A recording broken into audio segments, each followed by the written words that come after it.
On the surface level, it doesn't seem like Samsung really put much thought into the Galaxy Z Fold 6. Samsung is no longer leading and innovating in the foldable space, as it is being surpassed by better and more complete devices. But for one skepticism, it turns out that there might be a method to the madness. The improvements between the Galaxy Z Fold 6 dimensions and the Galaxy Z Fold 5 can be measured in a few millimeters, but they make a difference. Folded, the Galaxy Z Fold 6 is slightly wider, slightly shorter, and significantly thinner than the Galaxy Z Fold 5. Samsung has also managed to reduce the phone's weight. The Galaxy Z Fold 6 is just 239 grams, which is only 7 grams more than the Galaxy S24 Ultra. Carrying such a lightweight multi-purpose device in my hand or my pocket is a pleasure. The weight reduction helps, and this phone also looks great. The new design is a welcome improvement in look and feel. It should be plenty durable, and the Gorilla Glass Victus 2 and Armor Aluminium, the same material used on the Galaxy S24. Samsung refined everything from the speakers to the camera array. The buttons are flat and elegant. Everything about the look says Pro, though there is no Pro in this flagship's name. Over almost 6 years, Samsung has done all it could to strengthen its foldable phones and their moving parts. In the Galaxy Z Fold 6, it added more steel to the dual rail hinge and has more or less sealed it from the elements. The phone has an IP48 water resistance rating. It's worth noting that the seal is not permanent and may lessen over the life of the Galaxy Z Fold 6. There is also no real dust resistance on this phone. The 4 in IP48 means the Galaxy Z Fold 6 can withstand large objects poking its hinges, but dust and anything under 1 mm might cause trouble. Samsung told me it added a new protective layer to its now thinner main screen. It's essentially like a non-Newtonian fluid that is flexible when you are gently moving it but toughens up instantly if it encounters a hard or sharp object. Of course, even though the new screen is tougher, you can't use the same S Pen as a Samsung Galaxy S24 Ultra or other flat Samsung phone or tablet. You must use the softer rubber S Pen for fold, lest you risk damaging the screen. The 6.3-inch cover screen is 2376 by 968 pixels with fully adaptive refresh rates from 1Hz to 120Hz. In general, I like using the cover screen since it isn't always practical to open up the phone and use the larger display. It's a nice little screen for web browsing, email and TikTok scrolling. It's fine for texts and messaging, though I still don't relish typing longer messages on the too cramped virtual keyboard. The screen is probably narrower than my iPhone 15 Pro Max by a solid half inch. The inner 7.6-inch screen is 2160 by 1856 pixels with a thin flat bezel. It's a very bright screen, 2600 nits, with a crease that is less noticeable than on previous tablet foldable phones. Don't get me wrong, you can still feel and see the crease, but Samsung has done solid work reducing the little eyesore so that it's getting closer to being unnoticeable. Visually, the Galaxy Z Fold 6 has a lovely, colorful and contrast-rich tablet display, perfect for virtually any task. I enjoyed watching Netflix and Max videos as much as I liked playing games like Call of Duty Mobile and Asphalt 9. It's great for browsing websites and long articles. In tablet mode, the Galaxy Z Fold 6 is very comfortable to hold. In flex mode, which is what Samsung calls it when you fold the screen 90 degrees and set the Galaxy Z Fold 6 on a flat surface, the display is useful for video watching and video calls, though I didn't like typing on it. As smartphones look more and more alike, so manufacturers differentiated their designs with unusual and sometimes ill-conceived camera arrays. If I were in charge, I'd aim for stability, or at least what Samsung has done with the Galaxy Z Fold 6, polish and professionalism. The 3-camera array on the back is prominent, but I like how each lens looks a bit like a prosumer camera lens. That's the good news. The not so good news is that Samsung didn't do much to upgrade this array, and the cameras on the last Z Fold 5 were a disappointment. This is essentially the same camera specs as you'll find on the Samsung Galaxy S24. Here is how the 3 cameras break down. 50 megapixel wide angle, f1.8 aperture, 12 megapixel ultra wide, f2.2 aperture, field of view is 123 degrees, 10 megapixel 3x optical zoom with aperture 2.4.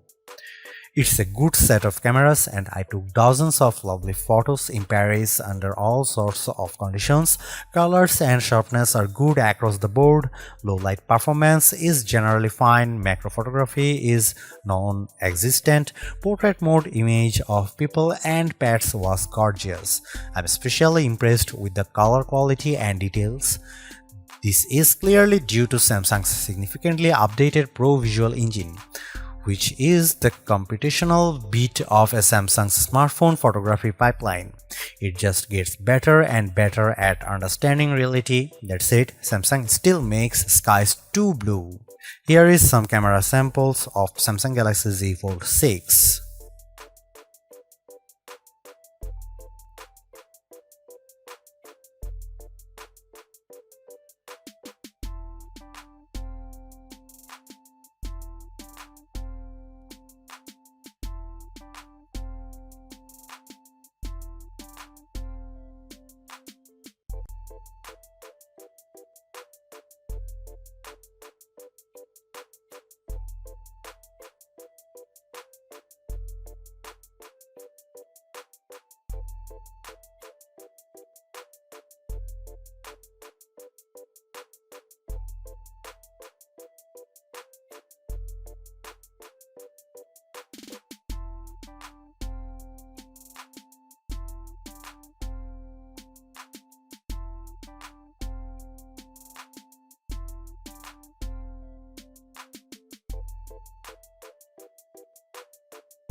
Even with these designs and minor camera updates, the real story of the Samsung Galaxy Z Fold 6 is Galaxy AI, Samsung's artificial intelligence platform that reaches into photography, image editing, text messaging, search, writing, drawing, health, and translation services. These powerful tools, which arrived more or less fully formed with the new foldable phone, are more than useful. They are often fun. Key Galaxy AI features include, but are not limited to, Circle to Search, Sketch to Image, Interpreter, Note Assist, and Chat Assist. I have tried all these Samsung Galaxy AI features. Sketch to Image, which works best if you have access to an optional S Pen made for Fold, is good at turning simplistic line sketches into usable art. I drew in the Notes app sketches like a simple apple or a tooth, and each time Galaxy AI turned it into something attractive and useful, usually with a few options to choose from. It's a feature that wowed most people I showed, but they also expressed a skepticism about whether they might use it. Perhaps more useful is the sketch to image on photos, which let me add photorealistic elements to existing photos. I put a dog next to me, added a bird on my head and shoulder, sketched seagulls into a Paris skyline, and removed objects from other photos. In all instances, the results were convincing. Right down to shadows cast by the AI objects. AI altered images automatically get an AI generated content watermark. I used the Samsung Galaxy Z Fold 6 to record numerous meeting notes and then let my Galaxy AI transcribe the conversations. It even automatically summarized them. The results were, as far as I could tell, fairly accurate to the original source material. For as good as much of this Galaxy AI is, it does still feel like a work in progress.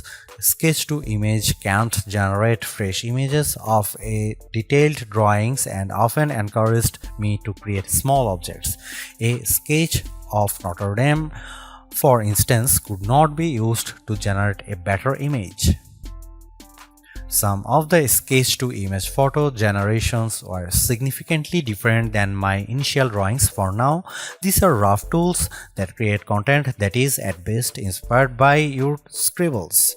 I used the generative fill tool to remove people from behind me in a selfie, and the system impressively filled in the space left after their removal with a background that matched the surroundings. Beyond doing a competent job, these Galaxy AI tools are easy to use. Case in point, the interpreter. The interpreter lives under the quick panel, but you can move to your home screen, fold the phone into flex mode, and it's quite easy to let the system detect the language of the speaker and start interpreting. It can either interpret a foreign language speaker or do real-time two-way translation, so the person facing you sees what you are saying translated into their language, and you see on the main screen their words in a language. The AI feature works well, but I quickly realized that when I already had a language barrier, explaining to someone how to use this feature was a problem. I later used the Galaxy AI Translator to live translate a Spanish TV show. The translation was not always exact, but it was close enough to be useful. Samsung Galaxy Z Fold 6 is Samsung's most comprehensively thought out foldable to date. The cleaner, more pro design looks fantastic. It's comfortable to hold and pocket and is far more versatile than your average phone. It's thinner with a less noticeable crease, and that's a major bonus. So is the banked-in Galaxy AI, which is not always useful but can be tremendous fun. The cameras could be better, but I still like the images they capture. The price may be my single biggest sticking point, but you may want to hunt for good deals because the Samsung Galaxy Z Fold 6 is so worth it. Thanks for watching. See you in the next one.